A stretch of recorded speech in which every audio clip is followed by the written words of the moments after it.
Yo, what's up mga kaibigan? Nalina tayo magkwentuhan. As of November 7, 6 AM Philippine Time ay ito nga ang estado ng standings ngayon sa Western Conference. Ang OKC Thunder nga ay naisahan kahapon ng Portland Trail Blazers at nawala ang kanilang 24-point lead.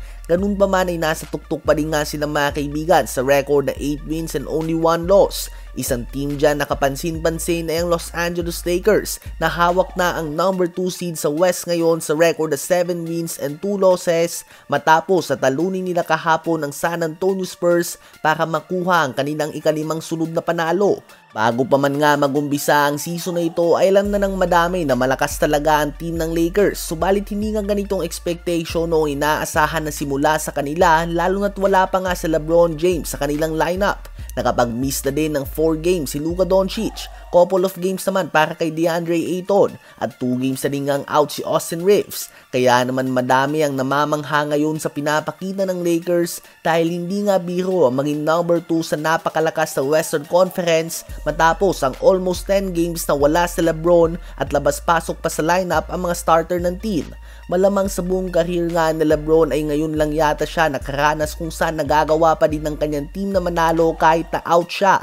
Madalas nga noon mapa-Cavs man ito, Miami Heat, Cavs ulit at Lakers. Kapag out si LeBron ay halos pwede mo nang ilista dito ang kanilang talo. Subalit sa ngayon nga sa 9 games sila ay naipanalo na nila ang 78% ng kanilang mga games. At malaking dahilan nga dyan ay ang Slovenian superstar Luka Doncic. Si Luka ay nagpapakita ng laro ngayon na pang best in the world. May average siya na 40 points, 11 rebounds, and 9.2 assists per game. Ginawa niya nga ito sa 5 game span. 12 beses pa lamang nagkaroon ng 40, 10, and 9 average sa 5 game span sa history ng NBA. At 7 nga dito ang nanggaling kay Luka Doncic. Subalit bukod nga kay Luka at Austin Reeves, ang mga role players sa tulad nila Marcus Smart, Vando, DeAndre Ayton, Jake LaRavia, Hachimura at iba pa, alam nga nila ang kanilang mga role. Alam nilang si Luka at Austin Reeves ang masusunod sa opensa at wala silang problema dito. Kaya naman maganda nga ang vibes ng team at nagre-resulta ito sa mga panalo kahit talabas-pasok pa sa kanilang lineup ang kanilang mga starters. Subalit dapat din nga natin bigyan ng pansin ang kanilang coaching staff na pinamumunuan ni JJ Redick.